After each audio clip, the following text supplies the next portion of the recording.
CA manager says 9 kids were on board, none were hurt. She says the bus was parked when the police cruiser hit it. The bus was waiting to pick up other kids from Kirkman Park Elementary. The crash occurred just about an hour ago on North Centennial Street. We do have a photographer on the way to the scene, and we will let you know when we learn more. Really, the best way to get breaking news alerts as they're happening is to download our free app. Our app followers always get new information first. Another big story we are following this afternoon, Winston-Salem police are investigating a deadly shooting inside a bar early this morning. Police say just before bar close, William Drake shot into Burke Street Pub, hitting 2 people inside. Kane Bowen died. Another person was wounded. Drake faces multiple charges, including murder. A nearby business owner told us today the violence has gone up in recent years. I'd say in the last 10 to 15 years is when it started to go down, and more recently in the last 2 or 3 years it's picked up even more. We will have more on this story coming up today at 5. A district attorney in Santa Fe, New Mexico announced today Alec Baldwin will be charged with involuntary manslaughter in the Rust movie set shooting that killed the director last year. Investigators say he was holding the gun that went off, killing cinematographer Helena Hutchins. Prosecutors also have charged Hannah Gutierrez-Reed with involuntary manslaughter for her responsibility in managing the firearms on set. We will continue covering this on air and online as we learn more details. We're getting some new encouraging information about a local sheriff in the hospital. The Randolph County Sheriff's Office told us today Greg Seabolt's condition is not terminal.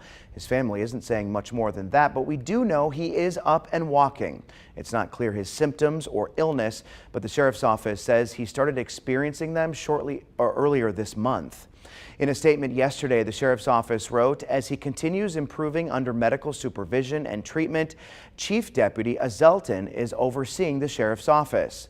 Sheriff Seabolt appreciates the continued dedication and service of all of his deputies and the continued support of the citizens of Randolph County. This also is a developing story. We'll let you know when we learn more. Though we were sad to see the ACC headquarters leave Greensboro, we are glad it stayed in North Carolina. Today, Mecklenburg County leaders approved business incentives promised to the ACC. They say the incentives they are making in homing the headquarters will be a major business boost for the area. And it's full circle. It's an ecosystem, so it's important for the county and the city as far as tourism and the tax revenues that's generated there that comes back to the county. The headquarters in Charlotte, the ACC will make a $5 million capital investment in its new facilities and bring at least 50 jobs to start. There's some encouraging news in our state's latest COVID update. Hospitalizations are seeing a significant drop. The latest patient count statewide is 1,369. That means since the last time the state reported data a week ago, it shaved off more than 200 from the total count. Now, this is a really encouraging trend. The patient count has dropped for 9 consecutive days. It's a big improvement from the upward trend that came immediately before it. At that time, the state was reporting 12 consecutive days of increases. Let's hope this new trend continues. Meantime, new research suggests COVID patients should be monitored well after recovery. Researchers studying patients before there was a vaccine available found they were more likely to die from the disease in the first weeks after infection or develop major cardiovascular disease months later compared to uninfected individuals. And you know, because this COVID is so novel, so new, we're constantly learning new things about people who have been infected. But it's nice to see how far we've come from when we first began. Remember, when the pandemic first started, there was so much we didn't know. But to have this new research out there, new medications, new vaccines, it is comforting. But I think, as I keep saying before, we can't let our guards down. We got to continue to wash our hands and do what makes you feel comfortable. If you're in a crowded area, put the mask on, because this virus, it isn't going anywhere anytime soon. One thing that I've noticed too, as you know, I've kept track of the COVID numbers every single day for almost 3 years now, and really kind of break down the information as I get it, kind of in a digestible way so we can all understand. One thing that I've noticed this year is the numbers of hospitalizations started dropping a lot earlier in the year than they did the past 2 years. Wow. So in the winter time, we see a spike because you expect expect to see a spike in illnesses in the winter when people are indoors and more people are spreading viruses. But the fact that in the past week the numbers have started to drop is encouraging, because it was much later in winter last year when they started dropping. Yeah, very comforting, as we said. As the research keeps on rolling out, it can only go up from here. Absolutely. All right, let's get a update on the forecast from Tim. All right, some good news from the Weather Garden here. The rain is over with. We didn't have that much, just a couple of scattered showers, but those are done too, so you don't need to carry the umbrella around. You're fine. And in fact, if we're lucky, we should start to see some peaks of sunshine developing over the next hour or so. I'm seeing a little bit here in the Weather Garden. Brighter skies anyway than where we were. Look at that, 66 degrees in Winston-Salem. It is warm for this time of year. That certainly is noteworthy. And the nice thing is, even though we have the warmth right now, we don't have a concern for severe thunderstorms. Usually those go hand in hand in the wintertime. Not the case today. The system is just not that strong for us. Temperatures in your neighborhoods in the low and upper 60s, depending on where you are. Pinehurst, 70 degrees on a January afternoon. Have a little bit of wind blowing in here from the south. You've noticed this kind of picking up throughout the day. That wind is coming in at about 10 to 15, even 20 miles per hour. There have been some gusts higher than that. Of course, we mentioned yesterday how this is going to be a windy day. This will stick with us through the evening and even into tomorrow. Gusts have been in the 20 to 30 mile per hour range so far. Mentioned the radar is quieting down. There's not really anything on there for me to show you. So for tonight, we're cooling off, but not a lot, only a little bit.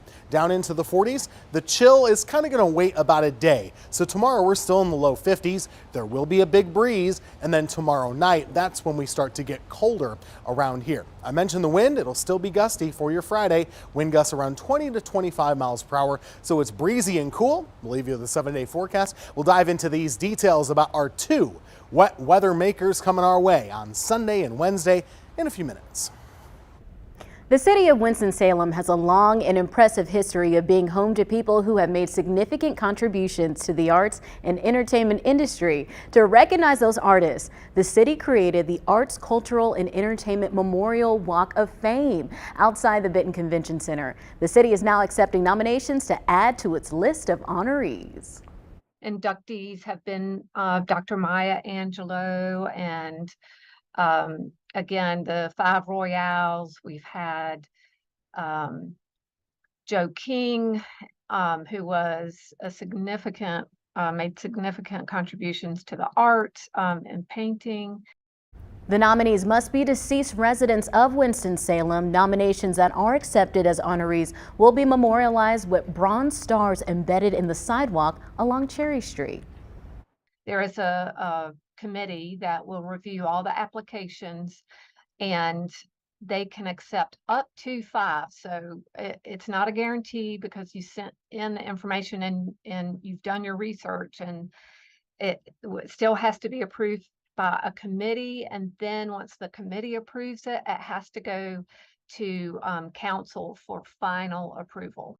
The application deadline for nominations is February 24th, and the ceremony to unveil the stars around the Benton Convention Center will take place in August of next year. So they accept nominees every year, but the unveiling is every other year. What a cool thing. I mean, it's incredible the amount of people who played such pivotal roles just in the world who have come from our area. Oftentimes you don't even know that they were from here. Did not know that until I moved here to this area, and I'm like, wow, I love this movie, or I love this play. I had no idea that this person was from Winston-Salem. There's so much art and so much honor in this area, so it's nice to be able to put a highlight on these people in such a beautiful way. And I mean, just to be able as a city to brag about these people, like, hey, they started here, and here is our Walk of Fame. I love that. And I have to say something about the nomination process. She was saying it's not easy. Just because you nominate someone doesn't mean that they will get chosen. It's a very rigorous process. You have to send in a bio, you have to do some research, you have to send in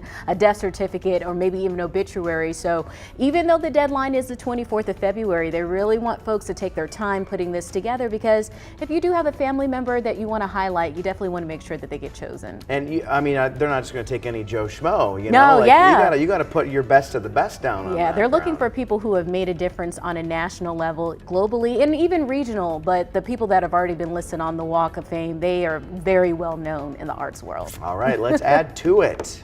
We'll be right back.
A new drama called Women Talking premieres in movie theaters tomorrow. Here to let you know if you should be planning to see it on the big screen is WFMY News 2 movie critic Manning Franks.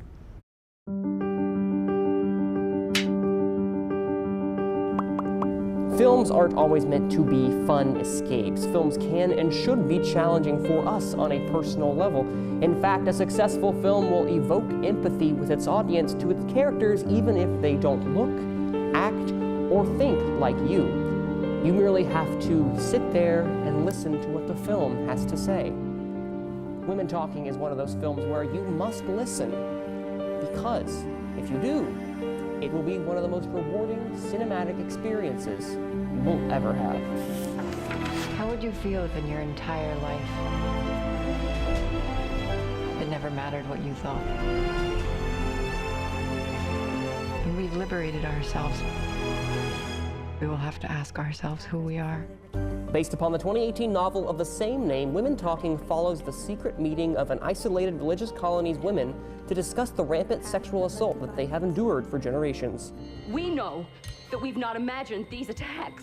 Through poignant conversations between a variety of opinions, these women weigh their options on what their next course of action should be in response to these injustices. Do they leave, stay, or fight? Women Talking's writer-director Sarah Polley has weaved together a fantastic dialogue with characters that, while they all share the same plight and mission, they are all wholly individual with their own voices. While set mainly within the confines of a barn, the conversation, thanks to the marriage of a wonderful cast and an emotionally raw script, is consistently engaging and encouraging of the audience to view the world through these women's eyes. It's a masterwork imbued with rich human pathos. It would be a crime to not lavish praise upon every single one of these actors in this film. Without a doubt, this use of the cast ensemble probably is the greatest of 2022, and arguably of the decade so far. From the righteous anger of Claire Foy, the tepid listening ear of Ben Whishaw, or the wise musings of Judith Ivey, each supporting player is so wholly their own that you can't help but be emotionally enveloped with each tour de force performance. From director to cast, Women Talking brings every aspect of itself together to be one of the best movies of 2022. It's a tough watch, to be sure, but as I've mentioned before, it's a deeply rewarding film that invites you to open yourself up to it. If you do that, I'm confident everyone can find a little bit of piece of it to grab onto. Women Talking is 2 approved. You can watch it at this time only in theaters. That is definitely a movie that I want to see. I saw the commercial for it a couple months ago and I said I definitely want to add that to my list. I love things like this that inspire us or educate us or make us feel uncomfortable. It makes us wanting to learn more. And I think that's what art is supposed to do, and I believe that that's what this movie does. I would imagine it's a very uncomfortable movie to watch. And like you said, I think it's okay to feel uncomfortable. I think it's important to see how certain people were treated at different times in history, just to see how far that we've come. Maybe that's the right way of saying it. And some of the things that are still happening. I mean, we've seen documentaries done on certain groups where sexual assault is happening among their communities, and it took different documentaries like that to shed light on what's actually happening. You know, there could be people that need help or people that need different resources to get out of that kind of environment, but I think art is supposed to do that. It's supposed to intrigue us and wanting us to learn more about that. I'm curious at how it ends. Me too. And the fact that it's a book too, I definitely want to check out the book as well. So sounds like a great. Do you like to do that? Do you like to watch movies and read the book? And if so, in which order?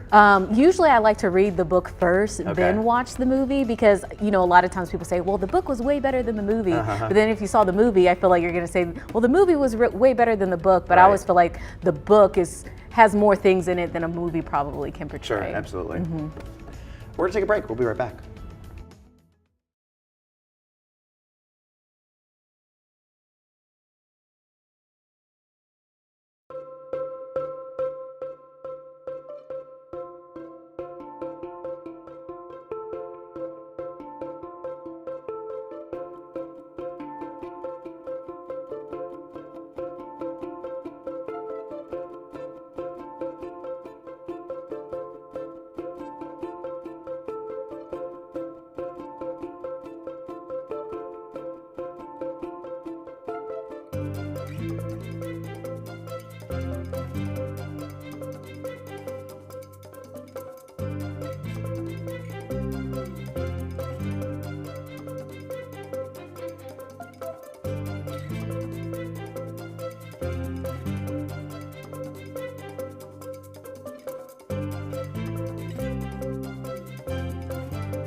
All right, welcome back, everybody. Another one of these days. It's been a little gloomy at times. We started the morning with some fog, to be sure. That's how it was. Not as thick as yesterday, but it was still around. Throughout the afternoon, we're starting to get a little bit brighter minute by minute, hour by hour. Could even have a nice sunset the way it's going right now. We're still waiting on that official high temperature, but as of right now, it looks like it'll be right there in the mid and upper 60s. This is where we stand locally. Let's widen out that view, show you some real warmth. 70s, mid 70s too, from Columbia to Augusta to Fayetteville. Wilmington at 72 degrees along the Riverwalk there. Very beautiful place to be. 80s in Florida. It's even in the 60s and 50s in Ohio, and they are having thunderstorm concerns compared to where we are just kind of easygoing down here. The reason we don't have severe weather is the low pressure area is right about there, and that's what's going to spark those storms as it moves into the Buckeye State later on today. Now, cold and windy weather's trying to move in. It's kind of taking its time, but eventually we will see this chill down heading into the weekend. Take a look at your tomorrow. It's all sunshine, no problems. It'll just be breezy and cool. High temperatures right there in the low to mid 50s. And as far as your weekend goes, Saturday will be sunny and cool, not as windy. We'll have a high right around 49 degrees. This, though, right here, that's our making of a next soaking weather system. I have it tracking in here on Sunday for us. Boy, is it going to be cold. We're on the north side of the low. Temperatures will be in the upper 30s to low 40s when it's raining. There is no chance for snow. I'm sorry to tell you that. And we're going to have another system about 3 days after that one coming up on Wednesday of next week. That, too, looking like cold rainfall. So if you're anxious for the weekend, here's how it stacks out. I think Saturday is your dry of the 2 days with sunshine. Sunday is cold and wet. And yeah, that was going to feel pretty nasty with about an inch of rain and temperatures at about 40 degrees. After that, Monday and Tuesday are a chance to dry out quickly, but we better hurry because Wednesday is not far away, and that's our next threat of some pretty good soaking rainfall.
There's a good chance you have been in this position before. You walk out the door with two different shoes on. Former first daughter Chelsea Clinton shared about her recent experience. She posted this picture showing off her mismatched shoes, making it even more embarrassing. She didn't notice it until Oprah pointed it out at an event they were at together. Okay, first of all, one thing, like you're going to an event, you're wearing 2 different shoes, Yes. how embarrassing. But to Yes. have Oprah point it out. I know. It just shows how human she is, though, because I'm sure you've been running late out the door and Right. grabbed like the wrong T-shirt or maybe even the wrong pair of shoes. But I think that's pretty funny. I don't think I would have noticed. Really? I don't think I'm that observant. I'm Okay. looking there, I'm like, what's the difference? Oh, one is pointed. So I was right? reading more about it, and Oprah was saying when she saw that, she thought it was a new fashion trend. Like this was like a new thing going on, having like the pointed toe and the oval like toe. So here's a question for you. Yeah. If you were out at an event and you saw someone with 2 different shoes on, would you tell them about it? Or would you just keep it to yourself? Because if you think about it, who brings an extra pair of shoes to things? Like, you're already there. Can't do anything about it. Yeah, you can't do anything Yeah. about it. Are you gonna say something? It depends. I feel like if we were sitting down, I might bring it up jokingly, like, "Oh, your shoes. It looks like you got 2 different shoes going on. Oh, that's the style. Okay." Like, you know, bring it up in some way. But then I guess you're right. Like, they would know that they have 2 different types of shoes on, right? If it were one of y'all or a coworker or someone I'm comfortable with, I would joke about it and I would point it out. If it's a stranger that I'm just meeting for the first time, I'm not going to do that. So now the other flip side of that is, would you want to be told you had 2 different shoes on if you're at an event and there's no way you could fix it? No. Well, it seems like Chelsea Don't tell me. she wasn't aware that she had 2 different Correct, shoes on right. until it was like too late. So Right. I feel, I don't know. I feel like I wouldn't, I don't know. I'd have to be in the situation. Yeah. What's the worst mismatch you've ever done? I've had different socks on before and didn't realize. One of each. I've actually put on 2 different types of lashes before. Oh. Like, So short one was ones like and really big and one was really little. I was like, oh, I have haven't done 2 that different yet. types of lashes. I- So I said, let me just take these off. I don't need any viewers emailing into the station. I've done black shoes, brown belt on accident. Oh, so sure. that's Plenty a of times. Easy one. I got one of those reversible belts, you know. Oh, Like Jason you don't Freddy. ever have that Just go- problem. But no, I do, because sometimes I put it on the wrong way. But you can And fix just it reverse quickly. it. You're right, Just yeah. reverse it. All right, so we've got a half an hour left. Come join us. We'll be right back. Where the ratio.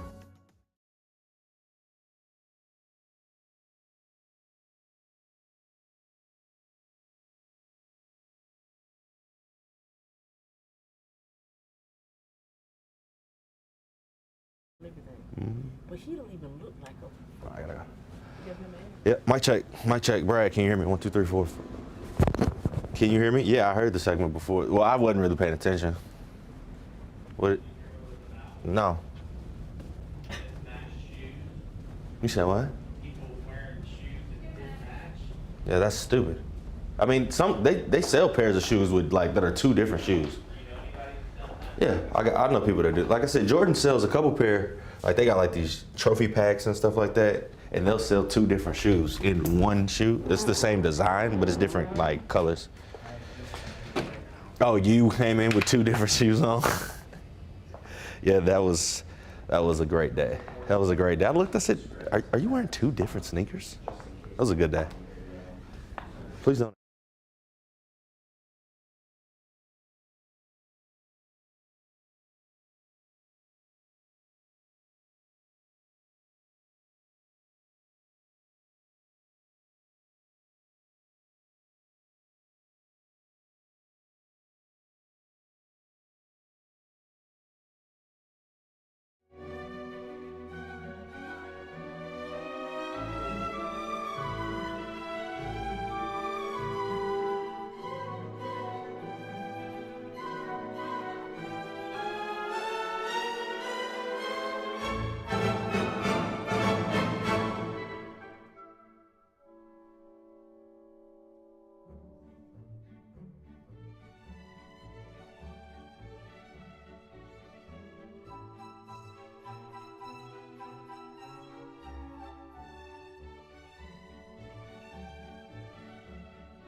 Good afternoon and welcome to your 4 to 5. Just two of us at the table here today. I'm Chad Silbert, that's Lauren Coleman. We're going to get up with Tim Buckley in just a minute. Thanks for joining us on News 2. We're also on Fire Stick, Roku, and the WFMY News 2 app. And Tim, we'll have an update on a big cool down coming, but first we have several big stories to get to. First today, some sad news out of the Charlotte Football Club. The team revealed 25-year-old defender Anton Walkes died in a boating accident in Florida. The Miami Herald said two boats collided yesterday near Miami Marine Stadium. Charlotte FC released a statement writing, "We are deeply saddened to share that Anton Walkes has tragically passed away this morning. May he rest in peace." Owner David Tepper called Walkes a tremendous son, father, partner, and teammate. There is a vigil happening right now outside Bank of America Stadium in Charlotte. It started just at 4 o'clock. Fans organized it, asking people to come out, leave tributes, and hold candles in his honor. In case you're worried about more rain for the next couple of hours, that's really not a concern. We are done with the rain for the rest of the day today. You can see right here on our Winston-Salem live shot that there is some sun breaking through the clouds. We might even have a decent sunset around here. Temperatures are incredibly warm. We're at 66 degrees. It's actually rather humid today. The winds have been up and about as well, and that's going to continue, staying pretty gusty. You'll notice some clearing on the Greensboro camera, not too dramatic just yet, but it will improve every single hour. Temperature here, 64 degrees. Let's look at your neighborhoods. It's a little cooler up to the north and to the west, as you would expect, in the low 50s, but upper 60s rather, to near 70 farther off in the southern Piedmont right now. So all of this has been coming in with a weather system that has some juice to it, and their winds are pretty gusty right now. Steadily, they're coming in at 10 to 15 miles per hour. But whenever we talk about a wind gust compared to a wind speed, the gust is every now and then it gets a little faster. And this is where they are doing that right now at about 20 to 30 miles per hour across the area. Those are your gusts currently, and that should remain the same through this evening. Radar is continuing to calm down. We are not going to find any more rain for today or for tomorrow or for Saturday. A little bit of a dry spell until Sunday arrives. There's your sunshine for tomorrow. I expect blue sky all day long. Mid-40s for the morning. Let's call it low 50s for tomorrow afternoon. It's cooler and there will still be a breeze. So it's going to start to feel a little bit more like January. We can call it a little bit of a correction, right? We've been above average. It's going to correct itself a little bit and it will still be gusty. We'll see those breezy conditions overnight tonight and into the day on Friday. So it'll feel a little cooler than it actually is. I did mention or allude to the fact we have more rain on the way coming up. I'll talk about how Sunday is looking like a really wet one around here with cold temperatures as well. According to the American Veterinary Medical Association, since last August, we've seen an uptick in parvo cases in animals across the nation. Here in Guilford County, we are not exempt. WFMY News 2's Jalen Gilkey set out to learn more. Yeah, Lauren, over at the Guilford Jamestown Veterinary Hospital, they've seen an increased number of parvo cases over the last few months. And the staff there tells me that most of the animals that they are treating for parvo come in without proper vaccination records. So it's important you get those done as soon as you bring the newest addition to your family home. The biggest thing is the exposure, making sure that the dogs have their preventions and their vaccines, and see a regular vet as soon as you pick up that pet from, whether it be a breeder or at the flea market or off of online. There are many symptoms that can be associated with parvo, but the most common are diarrhea and excessive vomiting. And if you think something isn't quite right with your furry friend, it's always best to pick up the phone and call your vet. It's better and more treatable, call early than waiting till later and saying, well, let me just see if it'll subside in a day or 2 days, and then now we're past the point of treatment for them. They also want to make sure that we stress the most common places your dog can contract parvo are dog parks, boarding kennels, and any other space that is shared by a large number of pets. And you know, so many facilities right now are just so overcrowded with pets that, boy, this is just making this problem worse. I think one of the biggest things, like the young lady said in your story, was make sure you go to the vet if you see something is wrong. I think some people just kind of push it off like, oh, they're just kind of itchy or they're just having a stomach ache, but make sure you go to the doctor if you feel something is wrong with your pet. Absolutely, and it doesn't matter where you get your pet from. Make sure you follow up with those veterinary records. Make sure you follow up with those vaccine records. Take them to your own personal vet to get them a thorough work through, just so you can get all the proper information and make sure your pet and your family is protected. And just like with humans, I mean, vaccinations can do so much to prevent so many things. Do it. Yeah. Get it done. Get it done. Because then you don't have to be dealing with all this, hopefully. Yeah. No one wants to deal with Right. that stress. Absolutely. All right. Thank you, Jalen. Thank you. Well, there's a new proposal in the South Carolina House that aims to protect drunk drivers' victims' families. The new bill would require drunk drivers in South Carolina to pay child support if they kill a parent. Those convicted would be fined in the form of child support to help children who lost a parent. This isn't for anyone convicted, though. It must be the driver's second offense. The payments only apply for children under 18 or in high school. You know, I'm not mad at this. Me neither. I'm not mad at it at all, especially if it's your second offense. Right. You know you're doing wrong. You And- know you're doing wrong, and if you take a parent away from a child, you should do more than probably pay child support. And I think that, you know, just making some of these penalties harsher can only help prevent more of these crashes, right? I Yeah. mean, like if you were, I mean, this isn't real, but I mean, if you could face the death penalty for drunk driving and killing someone, there'd probably be fewer drunk drivers on the Probably road. cut it more than half. Right. Because, you know, a lot of people, they go out for a drink or two and they think, I'm fine, I can drive home, when actually you're not fine. And I think something like this will cause you to think twice. But I also hope, you know, once someone gets that first offense, there's some resources or some help available to that individual to really guarantee they don't do it again. And there are all sorts of reasons. I mean, you get pulled over and get a DUI, you've got all these different agencies coming at you trying to make certain that you aren't adding to the statistic and that the one time it happened, but it won't ever happen again. So let's bring it to North Carolina. Yeah, I How like about what you're that? doing down there, South Carolina. All right, moving on now. The new ramp onto the Greensboro Urban Loop is causing confusion for some drivers. They're just missing it, forcing them to make U-turns trying to head westbound by taking the old ramp. Problem is there's no left turn lane to take the old ramp. There are signs up about the westbound ramp, so keep your eyes peeled. The final section of the loop is expected to open on Monday. A new breast cancer center opened today on Huffman Mill Road in Greensboro. The Norville Breast Cancer Center moved from Alamance Regional. It's designed to make early detections faster and easier for patients. 1 in 8 women develop invasive breast cancer, but thanks to early detection, studies show the death rate has significantly declined. The center expanded its equipment and facility to increase treatments. There's an open house tonight if you're interested. Harris Teeter needs hundreds of workers, and you can be one of them. The company is hosting an event at all Harris Teeter locations and runs until 7 tonight. Harris Teeter says it needs someone for each department. The company hired more than 300 people at the last hiring event. Talk about big winnings. The Powerball play is now $473 million. There were no winners Wednesday night, leading to another major draw. The next drawing will be Saturday, January 21st. And Chad, I'm gonna let you start it off because I know that you love these Powerball stories. You can't trigger me. I'm not gonna fall for it. Everybody knows that nobody's gonna win the Powerball. You're not gonna win the Powerball. So what I'm saying is— I'm not gonna win? You're not gonna win. Oh, okay. Should we bet on it?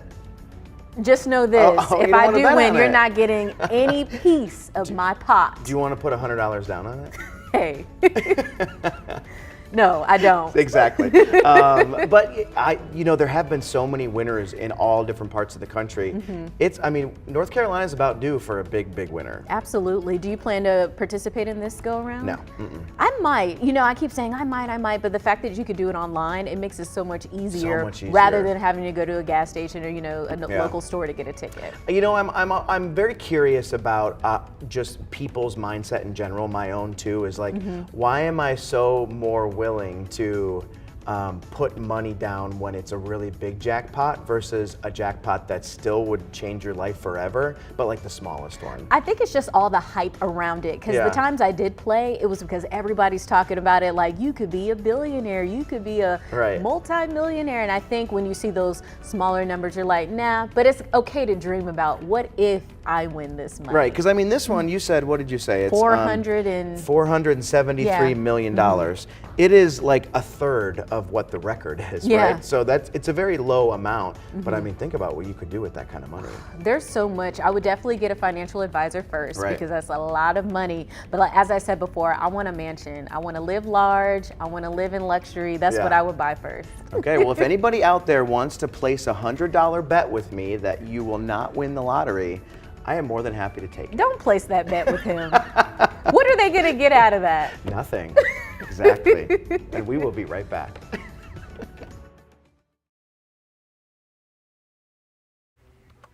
Hey, ice cold milk and an Oreo cookie, they forever go together like a classic combination.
All right, so do you have this kind of neighbor, you know, welcoming, helps you when you need it, or do you have this kind of neighbor?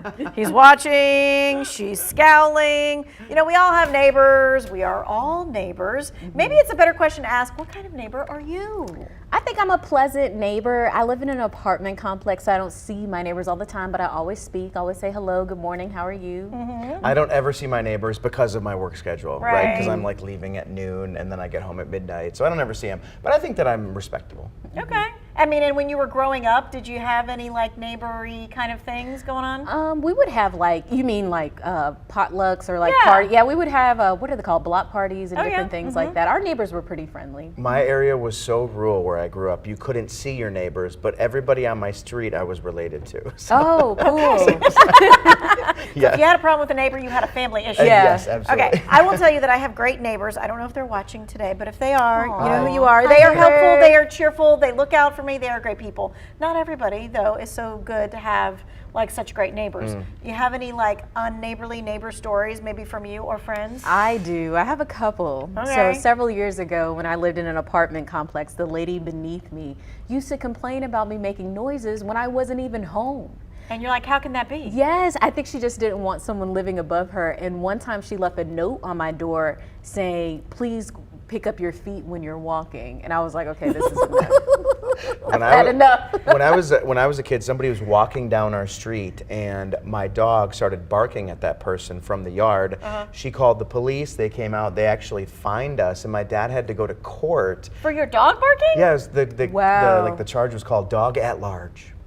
For just the dog barking? Yeah, it was like a $50. Now, I've fine. had neighbors who don't put their dogs on leashes, and I'm going to the bus stop and the dog is, chasing me, and I'm screaming at 6 o'clock in the morning. Right, that is not a good feeling. That has not been good. It but is not. barking, that's a bit much. You opened a can of worms. I here. did. All right, but we're going to get to the good part. If you haven't had good neighbor experiences, I'm going to give you one. Maybe it's going to spur you on to do some good deeds. So Colorado has seen its share of snow in the last couple of days, right? There's a whole lot of it, which means there's a lot of shoveling happening. This guy right here is not shoveling his driveway. He's one of a team of volunteers that are helping homeowners who can't shovel it themselves and can't afford to pay someone else to do it.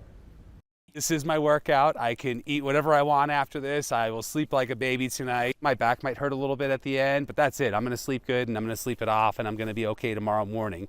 For them, it could be a much bigger difference than that. I don't need anything in return for that. It's fulfilling just to be able to be out and help out. So the city in the area of Colorado is asking for 50 more volunteers to help shovel the driveways of these homeowners who are elderly or disabled or can't hire a service. And this is a big deal. It's not just the neighborly love. In this particular city, the codes require folks to shovel their driveways. So instead of just finding people, the city is trying to lead this volunteer effort. I think it's great. I think it's amazing, especially when you have those elderly neighbors that, could hurt themselves. I think this is great to have people pitch in. I would do it just because, like that guy said, you can eat whatever you want afterward because you worked out so hard and then you sleep good at night. That's true. All of those things are right. All right. How about some more random acts of kindness? Yeah, so as we know, acts of kindness can make the world a happier place for everyone. And I asked you on my Facebook page, what have you done for your neighbors lately? Ed Sledge says, well, mine are old. I always take their trash to the curb and bring it back after I get off. A lot of folks said they did the trash pickup for their neighbors. John Vautry wrote, my church was giving Christmas food baskets and I put my neighbors in for one. Larry McCraw mowed my neighbor's yard last summer when their lawnmower was torn up. Edna Shaw cleaned my neighbor's backyard up. And then Patricia Galler says, pray for them daily and took food to them. We can always use some more prayer. Oh, that's great. I don't have a good example, but I feel that I would be the kind of person where if I saw a neighbor in need that I would help. I would hope that I would be that person. Help them carry their groceries up or something like that, yeah. Right, or if the dog gets out and it's a little dog that you know or whatever else, and yeah, for sure. I think also just talking to your neighbors, just being that friendly presence makes a big deal. I know if I'm getting the mail and a neighbor talks to me, I'm like, oh, they were so nice, that was so sweet. It makes me feel warm inside. So I think just saying hello and smiling can go a long way. Yeah, and I think to myself, some people are like, well, I don't want to know my neighbors, I just keep to myself, and I'm like, you don't know, you might need that neighbor at some point. Right. Yeah. So like, make friends with your neighbors. Yeah, it's true. I know one time one of my neighbors, I didn't know her too well, but she recognized my face from the parking lot and her car needed a jump. And she was like, I recognize you. Do you have any jumper cables? And I said, yeah, and we made it happen. But so I think it is good to just know people, at least their faces, because you might need them every now and then. Right, absolutely. All right, be good, be neighborly. We'll be back in a minute.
All right, the weather is changing pretty quickly. If you look at the sky, it is starting to clear out. We're getting some sunshine across more parts of the Piedmont right now. I had a school visit earlier today, asked the kids to tell me what do they see outside. One of the students noted the clouds are moving really quickly, and that's true. We have that gusty wind. If you look outside, those clouds are booking it for sure, the way the jet stream is this afternoon. Mid and upper 60s currently. We're very warm at the moment. We do have cooler air on the way, but it's still pretty far away. So this will be a two-step process. Tomorrow we'll cut down into the 50s, and then Saturday we'll get down into the 30s for the morning with 40s for the afternoon. All the rain is done around here. I will let you know there is some snow with this system, but it's all the interior northeast. If you think our winter has been bad from a snow lover's perspective, it has. But consider this, even New York City has not had any snowfall so far this year. Chicago's only had like 4 inches. So this has really been an odd one so far for folks in the east. Cold and windy weather, that's the case to our north. We'll be cool and breezy for tomorrow. Nothing crazy, but 50s with a bit of a breeze. Then on Saturday, the breeze goes away. Temperature will be right around 49 to 50. And this is your next weather maker. We have rain on the way for Sunday. This is close to an all-day soaker. It might not start until about 10 or 11 in the morning, but once it does, we're in it for the long haul. That's going to be a good amount of rain for us, unfortunately, and there's another system right behind it. We'll have dry weather Monday, Tuesday, and another rainmaker for Wednesday. So buckle up. These systems just keep on coming about once every 3 days. Here's your weekend forecast. We're at 49 for Saturday, 41 on Sunday. Sunshine for the first day, and then rain for that Sunday forecast. And you take a look, there's a lot of it too. We could see around 1 inch of rainfall across much of the area. Just plan accordingly. That yard is going to get soaked yet again. Looking past the weekend, we go into next week with dry weather for 2 days and then wet weather coming up on your Wednesday. It is Dolly Parton's birthday today, 77 years old. The country music queen posted to Facebook that she'll be giving and not receiving on her day. She revealed plans to drop a new song today as a gift to her fans. The music legend is no stranger to giving where she can. She recently donated $1 million to pediatric infectious disease research. Just a few months ago, she was inducted into the Rock and Roll Hall of Fame. I am just amazed at how much she does to help other people. I mean, whether she's giving $1 million to this charity, I mean, look at what she did over in the that fire that happened in Tennessee. The Gatlinburg fire. Right about where she's from. She raised so much money. And, you know, it just seems like she keeps on doing more and more as she ages. Yeah. It's like she's doing more, not less. Yeah, she just seems like a great person, like she would be a great auntie. Like her energy is infectious. And I think she uses her platform as she should, like someone that's in the limelight. She does great things, she brings things to people's attention. And she just seems like a wonderful person. Very supportive, very inclusive, loves everybody, spreads that love around in a good way. And you know, just talk about longevity for her career. She's still putting out new stuff. New stuff right? on her birthday. Sounding good. She had that special with, I don't know, Miley at New Year's, right? And then, so I just looked it up. I wanted to see how long ago. I was wondering why you're on your phone. Working 9 to 5 came out. I know. Oh, Tim, you don't watch the show enough to know. I'm always Googling things in the middle of this. That song was released, what year do you think? Which 9 song? to 5. Working 9 to 5. 75. 78. 80. Oh, okay. Wow. But so I mean, think about that. I mean, think about how long her career has spanned, and that wasn't even her first song. But I mean, she's been around in the spotlight for a while. And she keeps evolving. You know, beyond music, she's done movies, she's done television, and she's just made a whole brand for herself. Like everybody loves Dolly Parton. That's true, and she's a big champion for her rural area, right? Like that part of eastern Tennessee. I think whenever they need the help, we talk about the fires. They help out there, and she's just good person. And she looks great. Lauren was talking earlier about how just like she is so diverse in her music. I mean, last year she came out with a song with a DJ, an EDM DJ. Really? And you were talking about. about. I'm saying she's inspired so much music, whether it's in the R&B world, the rap world. There's certain songs that have been made that I'm like, wait, that's a sample from Dolly Parton. I did not know that until I got older. So she's just inspired so many genres of music. Happy birthday. Happy birthday to her. We'll be right back.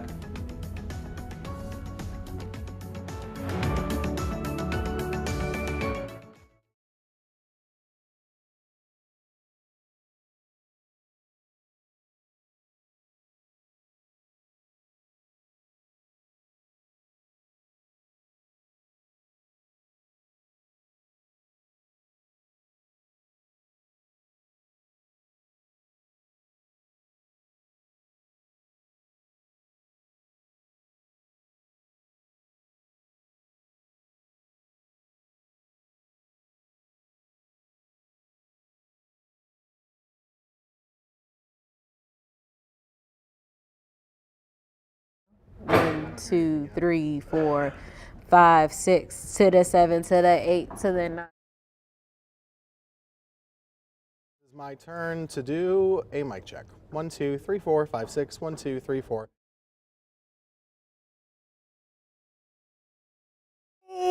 I'm harassing Claire when she's working, and I just got called out for it. 1, 2.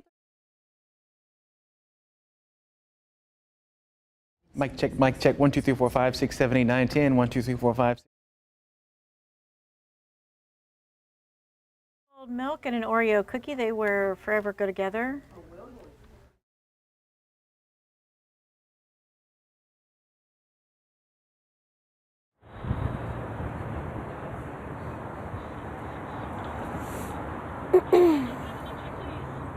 Mic check 3, 2, 1. Winston-Salem police say a man is behind bars.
I want to talk about a big story in the news this week. A horrific crime.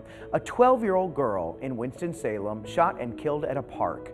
Police say it happened during a fight where as many as 30 people were around, both adults and kids. It's not clear whether the girl was involved or just an innocent bystander. But with so many people, you'd think there would be plenty of witnesses to come forward to fill in the gaps for police, especially considering they haven't arrested anyone. No one saw anything or recorded any video they could share with police.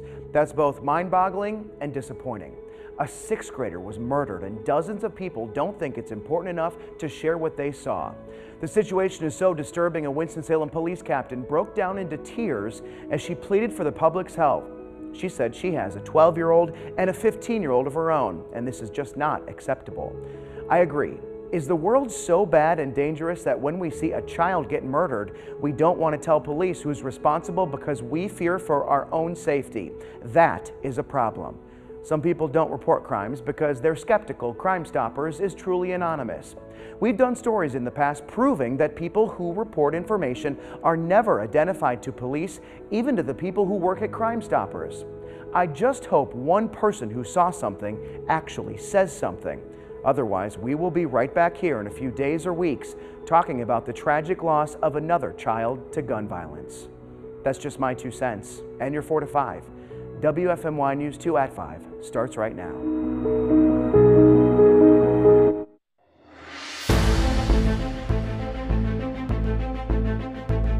They're threatening people. I've seen that quite a few times. And I've been harassed several times myself. Recent shootings in Winston-Salem